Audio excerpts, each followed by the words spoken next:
She came in humming. That was the first insult. Not the words she said, not even the smirk. The humming. Off-key, light, a little too pleased with herself. Like a teenager who thinks she got away with sneaking in past curfew.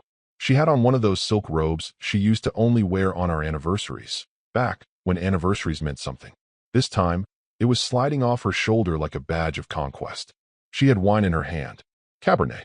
My bottle. The one I'd been saving for the quarterly close. I was in the living room with my laptop open, running a last pass on a proposal that had taken me 3 weeks to perfect. A blind RFP. They didn't know who I was, and I preferred it that way. Half my work doesn't even carry my name anymore. I watched her reflection in the screen as she stood behind me, swaying like she'd just come back from a rooftop jazz bar, not someone else's hotel suite. "Don't be dramatic, Michael," she said. With that smile she saves for real estate agents and waiters she's flirting with to get free dessert. It's just one night. With the man I've dreamt about since our marriage. The way she said it. No shame, no hesitation. Like she was giving me a weather update. And then she laughed. God, she laughed. That sharp, high-pitched cackle she uses when she wants to make sure everyone in the room knows she's in control. I didn't say anything. Didn't stand. Didn't throw the wine glass. Didn't ask who or why or any of the usual humiliating nonsense you hear in these stories. I just closed the laptop. The click of it made her pause. She tilted her head, expecting some kind of reaction. Maybe a slammed door or a broken dish. Maybe tears. I stood up. No rush. Just stood. She didn't back up. She was still smiling. Still smug. I walked past her, turned the corner into my office, and locked the door behind me. The first laptop was for the proposal. The second one, the one behind the false panel in my cabinet, that one was for war. I powered it on. No logos. No stickers. No saved tabs. Just a hardline VPN and a login prompt. My screen flickered to life and landed on a clean white dashboard with black text and numbered tabs. Confidential Consultant Interface. Project ID, AMBRYX, 241. Codenamed Epsilon Merge. Estimated deal value, $3.8 billion. And under Key Parties and Risk Factors, there he was. Jason Kepler, SVP of Strategic Growth at Lanner Morel. Her fantasy. Her one night. The irony didn't even sting. I'd been looped into the Epsilon deal 6 months earlier as a compliance integrity auditor. My work had been quiet. Off-the-record reviews of executive communication trails, background scans, conflict of interest triggers. I wasn't hired to build the deal. I was hired to make sure it didn't detonate. What they didn't know, and what she clearly didn't either, was that one of the audit triggers we'd built into the risk model involved personal entanglements between leadership and non-disclosed stakeholders. It was obscure language. Legalese. The kind you skim past when you're looking for your bonus clause. And most of the time, it's useless. But every once in a while, someone gifts you exactly what you need. I clicked into the flag dossier I'd half-written 2 months earlier. It had been a hunch at the time.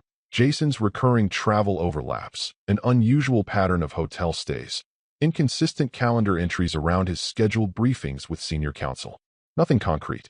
Not then. But now? Now I had motive. I had proximity. I had her smile still echoing in my head. And I had access. See, the NDA I signed wasn't your average boilerplate. It was an enforcement clause tied to ethical disclosures, which meant that if any risk surfaced, especially something that violated disclosure obligations, I had both the right and the responsibility to escalate, and I knew exactly where to send it. I pulled up a draft email I'd prepped weeks ago. Subject line, urgent, undisclosed risk regarding executive dossier. The body was clean. No accusations, no personal language.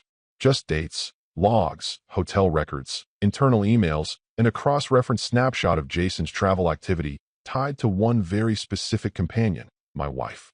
I didn't hit send. Not yet. She thought she'd walked into my life and detonated it with a glass of wine and a throwaway line.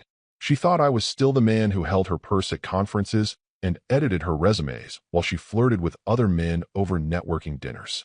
She thought she still had control. But here's the thing about men like me. We don't scream. We don't beg. We don't threaten. We wait. We document. And when the moment's right, we pull one pin, and the room goes silent. Outside, I heard her laugh again.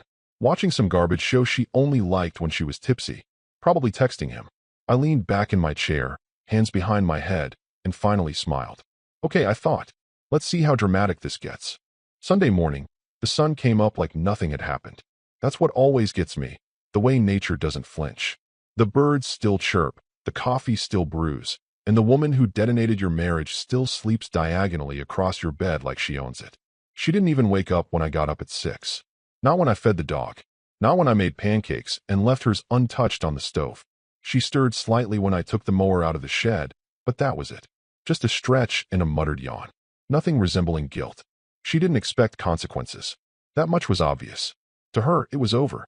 She had dropped her little truth bomb, smiled, drank her wine, and assumed that Michael, good old doormat Michael, would bury it, like I buried everything else. The sarcasm, the eye rolls at dinner, the way she called my consulting cute whenever her friends asked what I did. It was all part of the routine, and she thought the routine would continue. I mowed the lawn with deliberate precision, the kind I reserve for days when I need to think. The grass didn't need it. I'd done it just last week. But there was something about the sound, the push, the clean lines, that helped me sort the mess in my head into rows just as neat. I checked the mail, dropped by the hardware store for some screws I didn't need, picked up some groceries I already had. Anything to stay moving. Anything to keep the rage from rising into something messy and loud. Because I didn't need loud. I needed leverage. Back home, she was still in bed. She'd switched the TV in the bedroom to some Hallmark rerun. I heard the canned laughter spill down the stairs as I unpacked the bags. She didn't call out. No apology. No second thoughts. She just lived in the delusion that everything would smooth over, like it always had. It didn't surprise me. She never really believed I had teeth. By the time dinner rolled around, she was padding around the kitchen barefoot, sipping water, asking if I wanted Thai or Italian takeout. As if she hadn't told me less than 24 hours ago that she finally slept with the man she'd been lusting over for years. I told her I wasn't hungry. She ordered anyway. Red curry, mild, extra rice. My usual. The audacity was almost beautiful. I went to my study around 8. Left the door open this time. Let her hear the keyboard clicking, the paper rustling. Let her assume I was back to normal. That I digested the betrayal like I'd digest the curry I didn't eat. Predictable Michael. Reliable Michael. The man who doesn't make waves. At 9:30, I left my laptop open on the desk. Not in an obvious way, just accessible. My inbox glowed quietly in the lamplight, a single draft sitting at the top of the pile. Subject line, urgent, undisclosed risk regarding executive dossier. She passed by once, twice. The third time, she slowed down. I didn't turn. I didn't look at her. I just kept flipping through a printed spreadsheet with a red pen in my hand. She stopped behind me. Didn't say a word. I could feel her reading the subject line over my shoulder. Her breath caught, almost imperceptibly. Then she padded off toward the stairs. The draft remained unopened. She didn't ask, didn't confront. But the air in the room changed. Her confidence, so bulletproof just yesterday, was starting to ripple. She didn't know what was in the email. Didn't know if it was about her. Or him. Or both.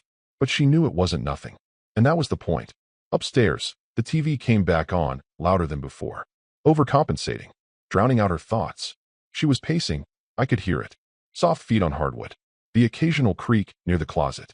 She was spiraling just enough to matter, but not enough to act. Perfect. I walked out of the study an hour later, casually, laptop in hand. She was curled on the couch now, phone in her lap, pretending to scroll. She looked up and gave me a hesitant smile, like she wasn't sure what version of me would emerge. I just nodded and walked past her into the kitchen. Poured myself a drink. I'm thinking of flying out to Dallas next week, I said casually, swirling the glass. Might be a new project coming up. Her eyes flicked up, a twitch in the corner of her mouth. Dallas? For what client? Still in talks, I said, sipping. You wouldn't know them. I could see it behind her eyes, the math, the guesses. She wanted to ask more, but she didn't. She just nodded, then said something about needing to call her mom tomorrow. We both pretended the tension wasn't there, but it sat between us, humming like an exposed wire. She went to bed early, left the lights on in the hallway, like she used to do when she was nervous about storms. But this wasn't weather. This was warning, and the countdown had begun. At 8 a.m. sharp, Jason Kepler stepped out of his town car in a tailored navy suit that probably cost more than my monthly mortgage. He was the kind of man who didn't check mirrors. He expected reflections to adjust to him. The concierge greeted him by name. His espresso was already waiting in a to-go tumbler, and by the time he reached the executive elevator, his watch buzzed with the morning's agenda. Pre-merger briefings, PR team alignment, final legal walkthrough before the Epsilon deal was announced in the press by end of week. He was riding the high. His moment had come. After years of pushing, positioning, and sleeping upward, Jason was finally walking into the boardroom as the man everyone would remember. He had plans. Champagne for lunch. A dinner reservation under a fake name with my wife. His new reward. He told her once, in a message I'd intercepted through metadata artifacts. This merger is my coronation. He should have picked a better throne. As the elevator doors opened onto the 32nd floor, his assistant, Claire, was already waiting. Except this time, she wasn't smiling. She held a company phone in one hand, her personal one in the other, both glowing with unread notifications. "Sir," she started, voice cracking in a way that instantly short-circuited Jason's mood. We have a problem." He didn't look concerned. Not yet. Jason operated on the belief that problems existed to validate his genius. He snatched the work phone, expecting a vendor delay, maybe a logistics hiccup. Instead, what stared back at him was a flagged internal alert with a red banner across the top. Confidential, priority 1 disclosure escalation. He opened it. Attached, a detailed PDF report from a masked whistleblower, tagged through an anonymous compliance portal used by third-party regulators during high-stakes acquisitions. The first page was blunt. Undisclosed romantic relationship between executive-level officer and stakeholder tied to internal RFP documentation. Possible breach of SEC-mandated transparency. Potential manipulation of conflict of interest declarations. The second page, hotel records. Every stay he booked under his own company's expense account cross-referenced against my wife's frequent flyer ID. The timestamps didn't lie. The overlaps were bolded. Key cities, San Diego, Chicago, Charleston. Not a single business meeting scheduled during any of them. The third page, cell phone logs, dumped from a data scrubber API and correlated against internal compliance metadata. Dozens of late-night calls, weekend messages, all unreported. And then the nail. A spreadsheet detailing the section of the SEC's disclosure rules requiring full transparency in relationships that could result in biased decisions regarding future assets, acquisitions, or shifts in corporate equity. Jason's hands trembled for the first time that morning.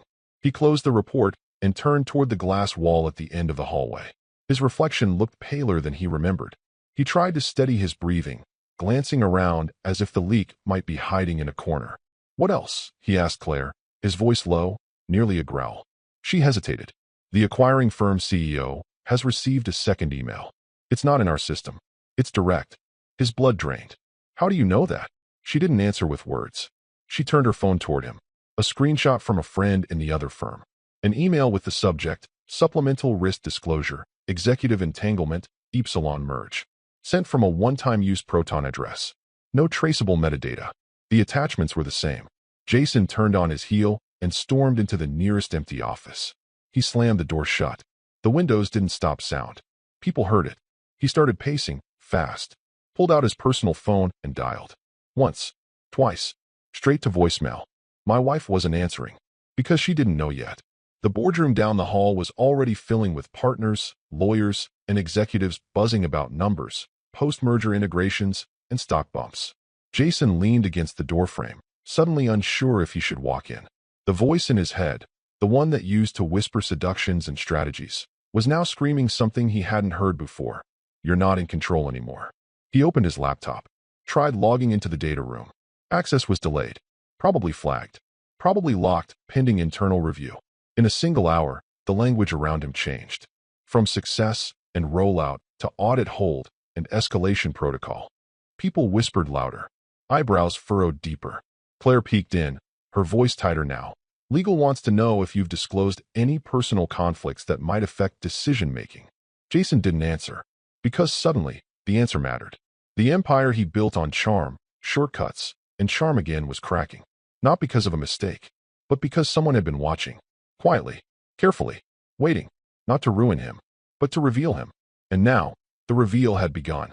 Monday afternoon, 2:16 p.m., two separate legal teams, one in San Francisco, the other in New York, paused the entire due diligence pipeline. Not slowed, not hesitated, paused, as in, red-stamped every open document, froze access credentials, suspended joint briefings, and shut down the virtual data room with a forward update, pending ethical compliance review. The Joint Task Force, which had been coordinating late-night calls for weeks, now sat silently in their respective offices, watching the cursor blink where projections used to live. No one wanted to be the first to say it, but the temperature had dropped. Something was wrong. Not financial, not technical, ethical. That word always hits harder, because it doesn't just affect spreadsheets, it stains names. At Lanner Morell's headquarters, the senior legal officer, Annette Giroux, stood in front of the glass boardroom wall holding a printed version of the whistleblower document. Her expression hadn't changed since it hit her inbox 3 hours earlier. She held it like it was radioactive, pages in one hand, pen tapping against the other. She read aloud to the 12 stunned executives seated in front of her. Failure to disclose internal conflicts of interest tied to romantic entanglements may trigger immediate ethical review and invalidate merger terms under Clause 7C of the Joint Integrity Framework. Dead silence. Someone coughed. Someone else muttered, "We should have known." Across the table, a junior associate leaned toward his laptop and whispered, "They're rerunning background scans on the SVP's personal accounts. Compliance bots are pulling private logs. It's spreading fast." Back at our house, she hadn't moved from the bedroom window in 15 minutes. She was staring at the backyard like it would deliver answers. Her phone was shaking in her hand. She tried calling Jason 3 times. No answer. Not even voicemail now. Just a hard disconnect, like he'd powered the phone off. The 4th time she called, she tried whispering, "Jason, please. Pick up. I think Michael. I think he did something. He's too calm. He's not yelling. He hasn't said anything. He just watches." She hung up. Panic had set in now, but not the fire alarm kind. No, this was quieter, slower. The realization that the grenade she dropped Saturday night hadn't exploded immediately. It had been pulled, placed neatly on the table, and left to tick. And she didn't know where Michael was in the blast radius. She started pacing, fingers tapping against the phone, debating what to do. She opened her laptop, logged into Slack. Nothing. The private channel she shared with Jason disappeared. Not archived. Deleted. She checked her calendar for their next off-site check-in.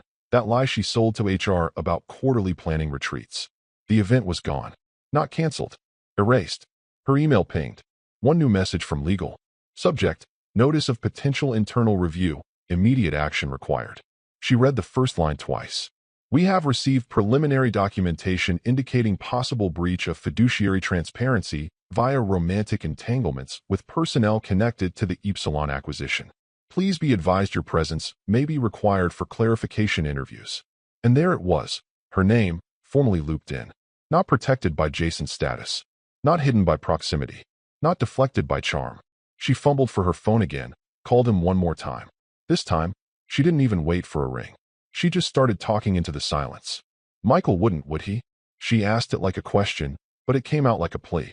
She was trying to convince herself that I wouldn't do this. That the man who edited her grant applications, who ghostwrote her first conference speech, who brought her soup when she had the flu and never asked for praise, that man couldn't be behind this. Because if I was, then everything she believed about how power works, how men work, was wrong. And she didn't have a playbook for that. Downstairs, I was in the garage, tuning the engine of my father's old Mustang. Just enough noise to mask the second phone call I was making. This one to a private contact at a risk analytics firm monitoring the situation from the outside. I wasn't breaking any rules. I was fulfilling a clause in my NDA that required external reporting if internal parties showed signs of coordinated obfuscation. Jason hadn't disclosed. She hadn't either. They gambled that no one was watching. But I had eyes everywhere. Her phone buzzed again. Another email.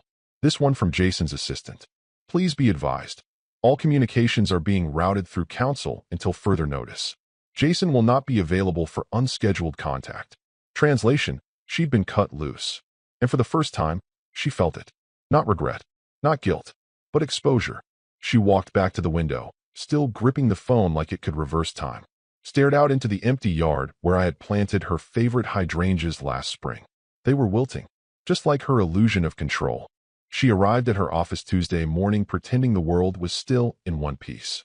Tailored blazer, designer heels, oversized sunglasses to hide the bags under her eyes. Her assistant, typically all chirpy greetings and iced lattes, barely made eye contact. Something was off in the air. It wasn't just the whispering behind glass or the way people glanced up from their monitors when she passed. It was the silence that followed, the unnatural pause, the weight of unspoken knowledge hanging just outside her perception. She told herself it was nothing, that it'd blow over. That Jason, her brilliant, invincible Jason, was handling it. He always did. He had a way of brushing off problems with a smile and a "don't worry, I've got this" that made her feel protected and chosen. Until now. She was barely seated when her intercom buzzed. "There's a courier here. Wants to drop something directly." She blinked. Courier? From who? Didn't say. No signature required. A quiet alarm went off in the back of her mind, but she waved it away. Send him in. The door opened. A man in plain clothes walked in. Not uniformed, not chatty, no clipboard. He handed her a single large envelope, nodded once, and left without a word. No return address. No logo. Just her name, printed in stark black letters. She waited a beat, then opened it. The first thing she saw, a glossy, high-resolution photo of her at the Four Seasons in Boston. June 3rd. Her hand on Jason's chest. He was laughing. She was leaning in. A moment frozen with damning intimacy. The second, a screenshot of a Slack message, hers. Michael's harmless. I've got him handled. Just focus on the deal, baby. The third, an excerpt from SEC Regulation SK, Item 401. Highlighted text outlining executive disclosure obligations, particularly concerning intimate entanglements that may influence deal flow or fiduciary outcomes. Attached was the clause from the merger contract where Jason had initialed, affirming no undisclosed conflicts. And finally, a sticky note. Yellow. No logo. Just 5 words, written in her husband's handwriting. You knew who he was when you married him. You forgot. Her mouth went dry. She flipped through the contents again, faster now, hands trembling slightly. The timestamps weren't vague. They were precise. Every hotel, every call, even the exact moment she'd forwarded Jason one of Michael's edited RFP templates, so Jason could refine his strategy. It was all in there. Traced, logged, timestamped, cataloged like evidence. And it was evidence. She realized that now. This wasn't just Michael reacting. This was Michael prosecuting. She grabbed her phone and dialed his number. It rang once, then went to voicemail. She tried again. Same result. On the third try, it didn't even ring. Just an automated message. The number you have dialed is not accepting calls at this time. She opened her messages. Typed. Michael, we need to talk. Send. A bounce back appeared instantly. Delivery failed. User has enabled legal-only communication. What the hell did that even mean? She stared at the screen, heart pounding. She tried WhatsApp. Nothing. Signal. No response. Email. No reply. She went to his LinkedIn, only to find herself blocked. Not unfollowed, blocked. Her mind raced. Was this really happening? How had he moved so fast? How had he, quiet, beige, background Michael, become this phantom with reach? She looked back at the sticky note. You knew who he was. She did. At least, she thought she did. He was the man who made her coffee every morning, who drove her to conferences and let her shine, who never demanded credit when she stole his phrasing or used his frameworks and pitches. The man who always stayed behind, always smiled politely when she downplayed his work. He was invisible, and now he was everywhere. Her office phone rang. She jumped. It was HR. We need you in conference C. It's regarding a compliance matter. Her mouth opened, but no sound came out. She nodded, knowing they couldn't see her. Yes, of course. I'll be right there. She stood, shaky, gathered the envelope, slipped it into her briefcase, careful not to crumple the note. As she walked past her assistant's desk, the younger woman looked up, eyes wide, pitying. But she didn't say anything. No one did. Because in that moment, everyone knew what she was only beginning to understand. Michael hadn't just vanished from her life.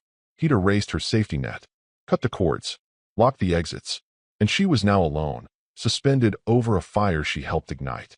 Tuesday evening. The room was cold, sterile, intentionally stripped of warmth. Conference room 19B, top floor of Kepler Tower, behind a biometric lock and a wall of NDAs. The kind of room where secrets go to die or metastasize into lawsuits. Every phone placed face down into a black felt-lined tray by the door. No devices. No side glances. Just 12 men and women who realized, too late, that they'd underestimated the wrong person. Jason sat at the far end of the table, silent.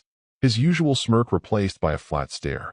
His eyes darted to the wall clock every few seconds, as if time itself might offer an exit. The CEO of Lanner Morel, Dominic Riles, stood at the head. C-levels, VPs, senior legal, external counsel.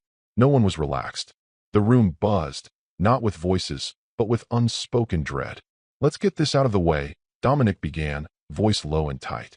We are exposed. The acquiring firm has placed the deal on indefinite pause pending ethical clarification. Translation: the damn thing is dead unless we bury whatever just surfaced in the last 36 hours. He dropped the manila folder on the table. This, he jabbed a finger at it, is what came through their back channel. Whistleblower report. Risk flag. SEC trigger language. You all saw the summary. The folder was thick. He didn't open it. No one needed to. They'd all memorized the highlights: romantic entanglement, non-disclosed relationship, internal material sharing, potential breach of merger integrity, Clause 7C. And one more thing, the name. Michael. Who is he really? Someone asked. I thought he was just her husband. A hobby consultant. Heads turned toward Jason. He didn't respond. He looked like he might throw up.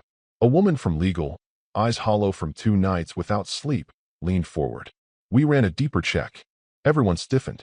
Michael Tanner, independent compliance strategist, operates through a shell consultancy with rotating subcontractors and intentionally anonymized contracts. But last October, he was temporarily embedded with a task force tied to the Regulatory Integrity Review Board that's been working with our buyers. The silence hit like a gunshot. He's on their side, someone whispered. No, she replied, almost too calmly. He's not on anyone's side. He wasn't planted. He was requested. Specifically, for his discretion and track record. He didn't submit a whistleblower report. Not in the traditional sense. He flagged anomalies. He compiled data. He sent it through the required disclosure window only after internal parties failed to log their conflicts. Another exec asked, then why is it traceable back to him? The VP of Strategic Affairs finally spoke. He looked like he'd aged a decade since the weekend. Because he wanted it to be. The room turned toward him. He didn't shout. Didn't leak it to press. He didn't weaponize it for PR. He used protocol. Precision. Every word in the disclosure aligns with our merger charter. Every attachment is time-stamped and cross-verified. He let the data speak. And when it was loud enough, he let them trace it.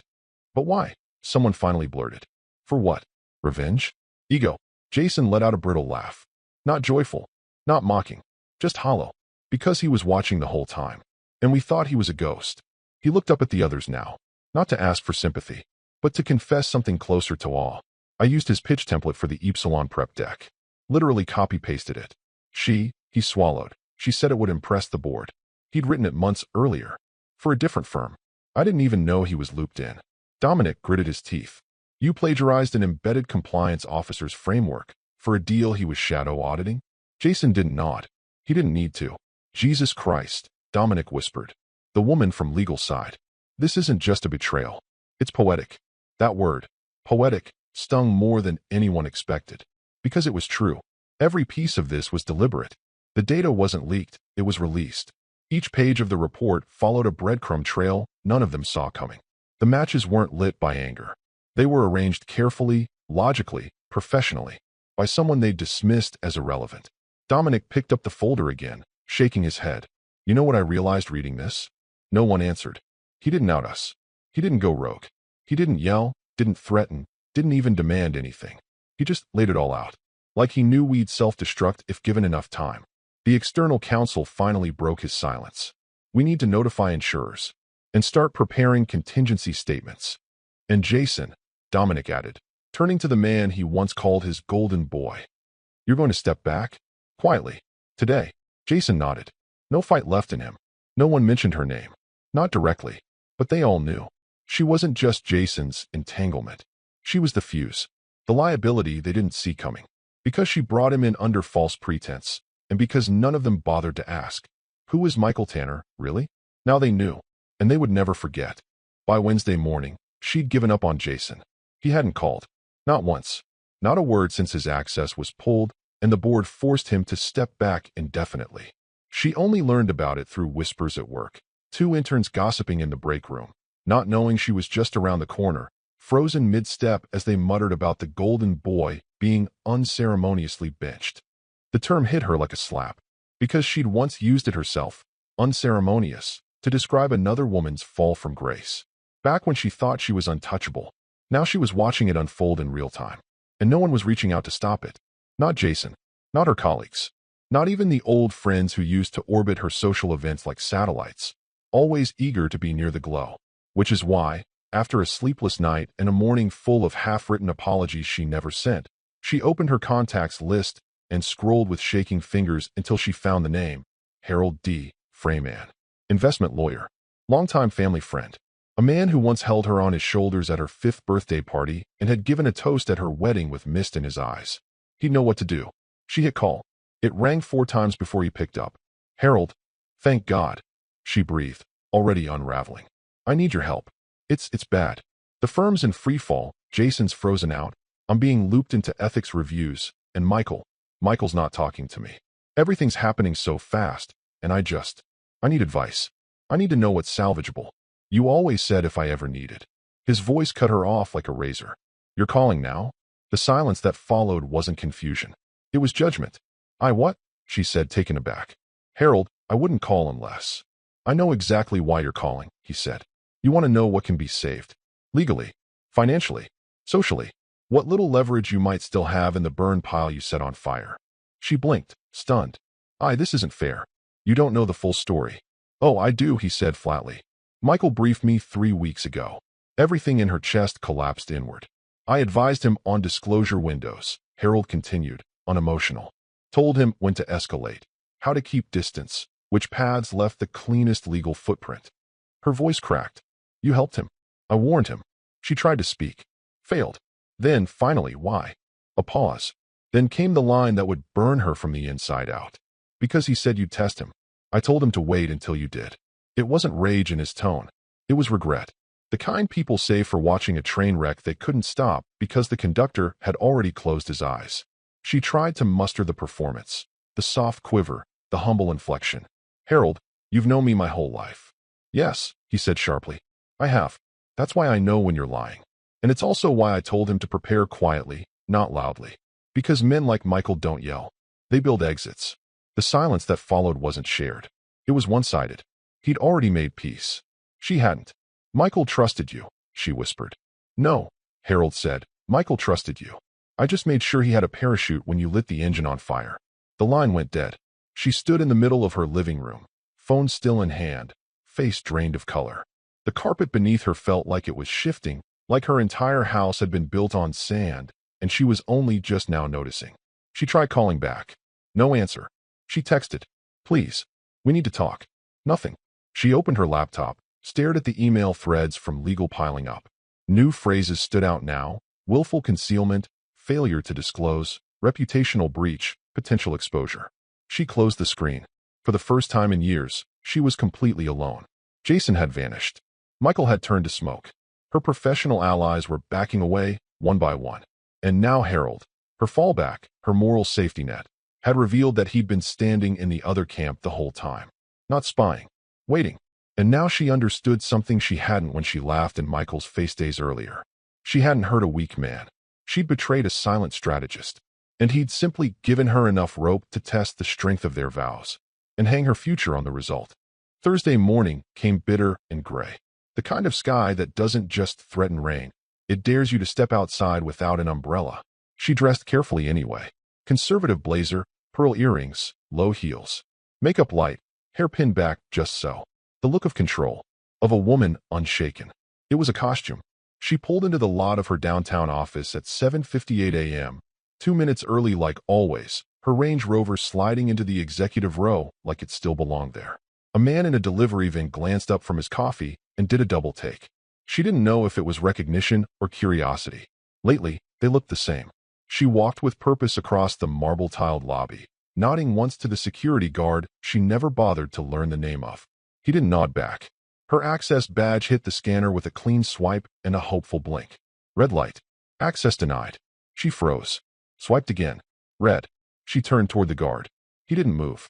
Another woman from accounting, arms full of spreadsheets and breakfast, breezed through the security doors behind her without so much as a pause. No issues.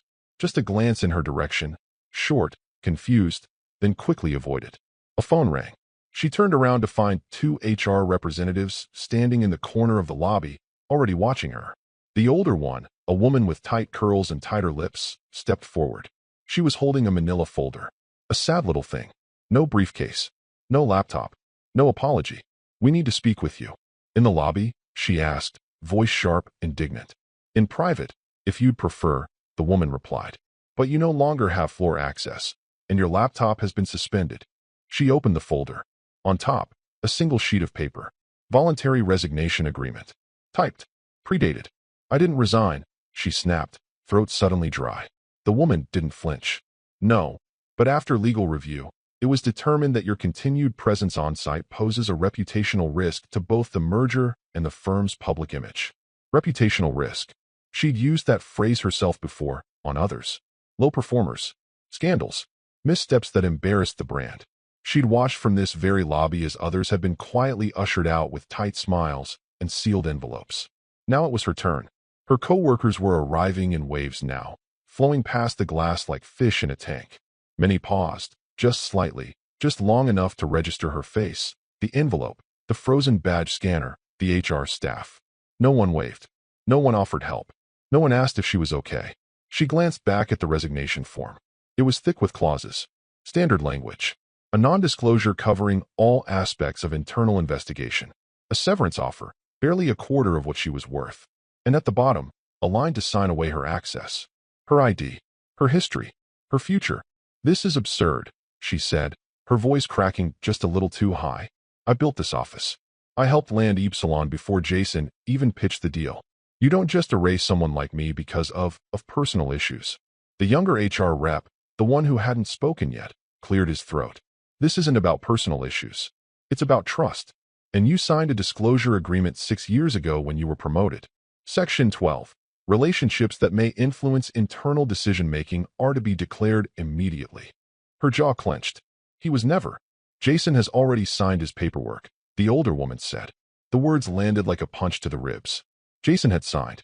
Probably yesterday. Maybe Monday. Maybe the moment his name got flagged. And he hadn't told her.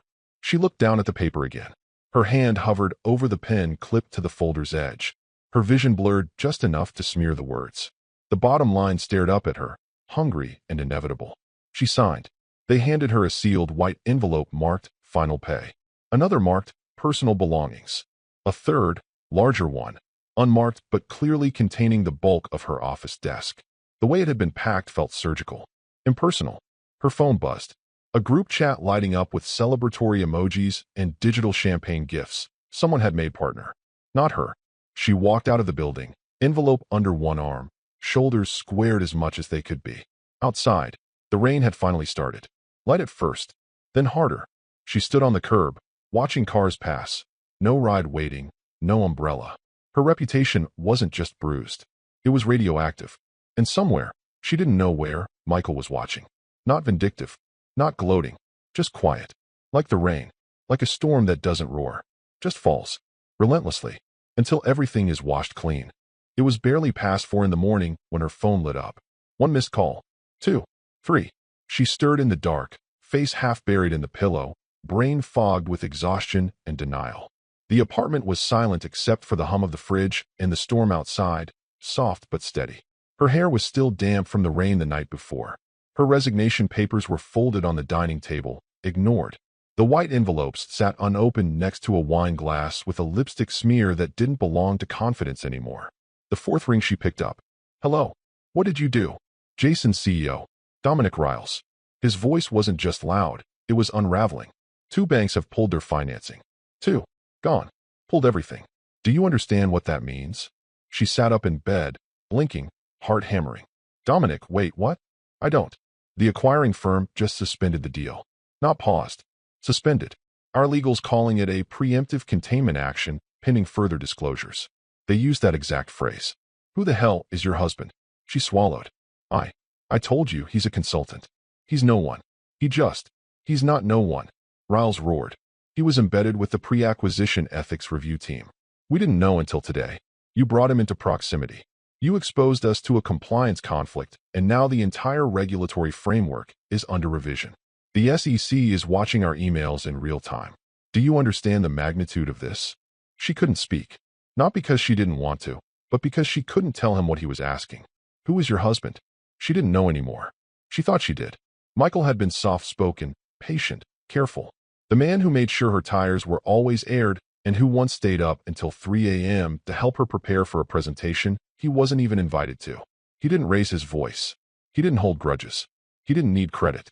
She thought his silence meant submission. She had no idea it meant strategy. Dominic, she croaked, eyes burning. It's not what you think. He's not. He wouldn't. I've got 18 executives ready to walk, a shareholder lawsuit already forming, and 2 PR teams drafting statements in case this thing goes public.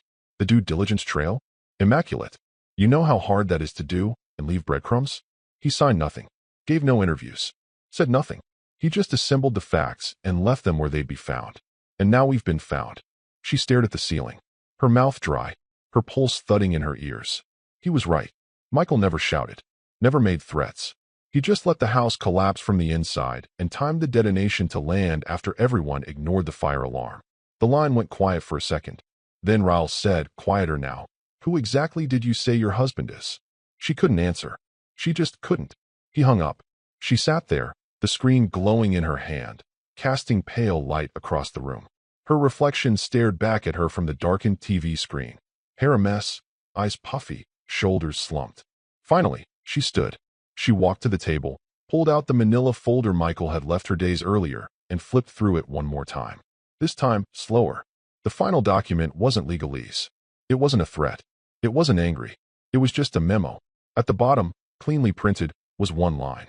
Submitted under Clause 9b, partner-to-partner trust breach disclosure, per pre-existing NDA. Clause 9b. It was a clause she hadn't noticed when he first explained his work. Buried in a contract she never asked about, back when she used to smile and say, "All your compliance stuff is boring.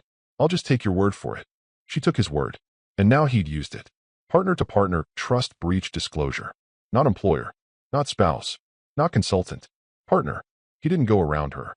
He went through the one place she thought was safe, her relationship, and used it like a legal trigger. She dropped the folder, then dropped herself onto the floor next to it. Everything, every handshake, every speech she gave, every name she dropped, every corner she cut, had just evaporated under a single, clean, authorized action from the man she dismissed as forgettable. He hadn't screamed at her. He'd outgrown her. Quietly. And now the last thing she ever built, her future, was in flames.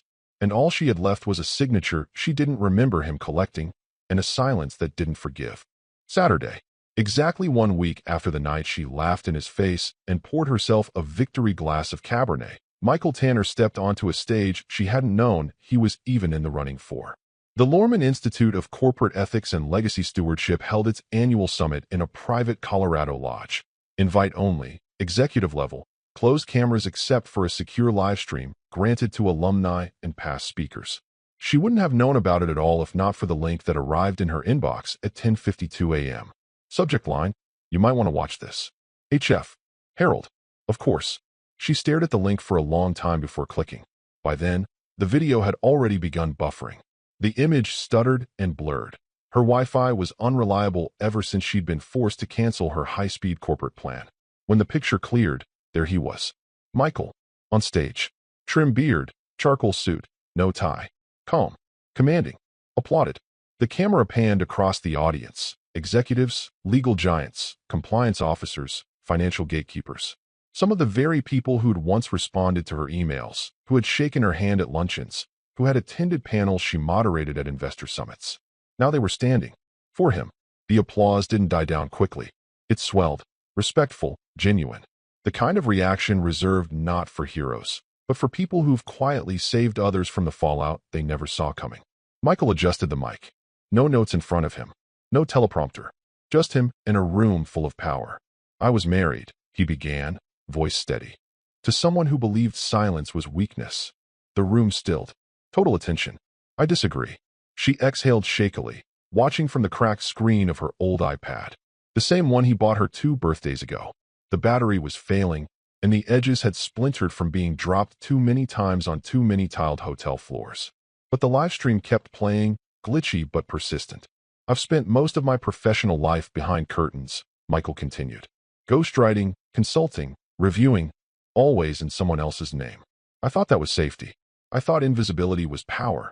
And it was for a while." He paused. "Let it breathe." "But legacy," he said, scanning the room, "isn't just what you build. It's what survives betrayal. And silence, when used with precision, can speak louder than any microphone." She watched, frozen. Michael's face didn't gloat. It didn't smirk. There was no malice in his tone, no pleasure in her downfall. Just calm. Just truth. She whispered, barely audible even to herself. He was never just my husband. On screen, he smiled. Just faintly. And as if he'd heard her through the signal, through the crushed pixels of the live stream, he looked straight into the camera. I was just waiting for the moment she'd say it out loud, he said softly. And now, so has the world. The feed cut to applause. And she, the woman who once believed the game was hers to play, sat in the shadow of a man who never once needed to raise his voice to win.